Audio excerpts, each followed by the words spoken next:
Hello and welcome back to Muslim Convert Learning Arabic. As I was reading further in my book, I came across symbols like this. These are two fathas on top of letters. And then it brought me to the word Tanween.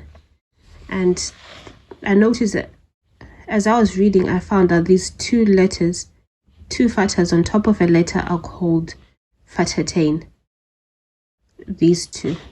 And they make an sound. So you find that, for example, on ba, that's a ba, it's got the dot at the bottom and it's got an alif attached to it. It becomes ban, dan, tan, than, jan. So the Fathatain gives the letter an sound. And as usual, I would go back to my Quran and then look for examples in the Quran of Fathatain. And you notice that there are quite a few, like for example this one here, Fathatain, and you know that this letter will have an sound. And it will be an sound wherever you find it in the Quran or any other book. Let me see if I can find another example here. On this page, there's one there, and that's a qa, becomes qan. Yeah, ha, han. So there are quite a few examples in the Quran, and this is just one page. I'm sure it will be the same throughout. Flip the page, and there are examples of words with Fathatain. These are all examples to help with pronunciation. So it's a good exercise to be reading and putting together previous letters and the symbols to be able to start reading. Like daraja, darajatan, and many more examples in the book. Up to there. All these are Fathatain books. All the way up to here. So it's nice to do these exercises. It helps you recognize letters and start to read. This one, which is called the Kasratain. So you know one line under a letter is called the Kasra. When there are two, it becomes Kasratain. And they make an in sound. So this will be in, bin, tin, thin, jin, hin, khin, din, thin, and so on.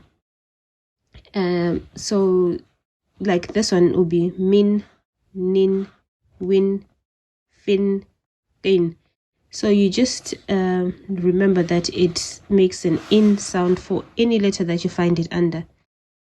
And this is a nice exercise because it brings together things that we've been learning. Like, for example, the Dhamma.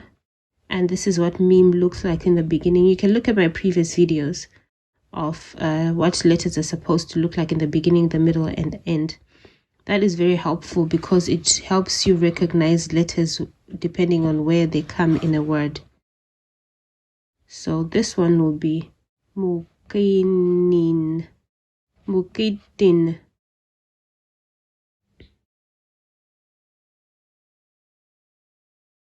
This, like for example, this word will be jadidin. That's a jim in the beginning.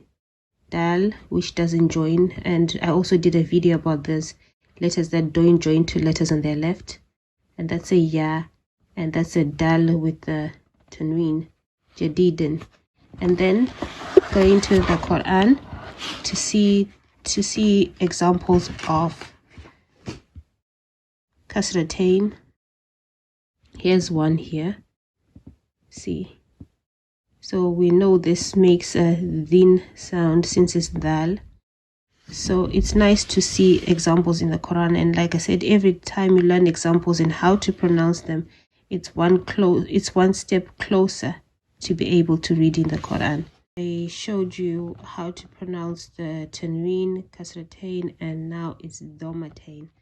A Dammatain is two dhammas on top of a letter. They can be written like this. When I've been practicing how to write them, I have written them like this here, two dhammas on top of a letter. But you will find them written like this in some books. And in some books, actually, you can also find them written like that, which I've noticed. So the Dhamma sound makes an un sound. So this will be un, bun, tun, thun, jun, hun, hun, and so on.